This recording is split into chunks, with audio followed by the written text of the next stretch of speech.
ഈ ഫൈബ്രോയിഡ് പിന്നെ നമുക്ക് വന്ധ്യത ഉണ്ടാക്കുമോ, കുട്ടികൾ ഉണ്ടാകാൻ ഒരു തടസ്സമാകുമോ, അല്ലെങ്കിൽ ഫൈബ്രോയിഡ് ഉള്ള ഗർഭിണികളായി ഉള്ള സ്ത്രീകൾ ഗർഭിണികളായി കഴിഞ്ഞാൽ അബോർഷൻ ഉണ്ടാവുകയോ അല്ലെങ്കിൽ ഒരു സുഖപ്രസവത്തിന് തടസ്സമാവുകയോ ഇങ്ങനത്തെ ചോദ്യങ്ങളൊക്കെ വരാം.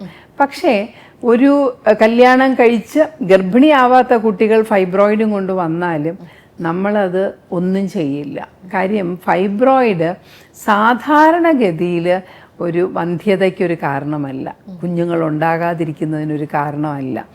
ബാക്കി എല്ലാ കാരണങ്ങളും നമ്മൾ ഇല്ല എന്ന് കണ്ടുപിടിച്ച് വേറെ ഒരു കാര്യവും ഇല്ലെങ്കിൽ മാത്രമേ ഈ ഫൈബ്രോയിഡ് എടുക്കുകയുള്ളൂ. കാര്യം ഫൈബ്രോയിഡ് മാത്രമായിട്ടാണ് എടുക്കുന്നത്. ഇപ്പോൾ ഗർഭപാത്രത്തിലൊരു മുറിവ് വരും, ആ മുറിവ് വരുമ്പോൾ ഗർഭസമയത്ത് അത് വിട്ടുപോകാൻ സാധ്യതയുണ്ട്, അല്ലെ പ്രസവ സമയത്താണെങ്കിലും സാധ്യതയുണ്ട്.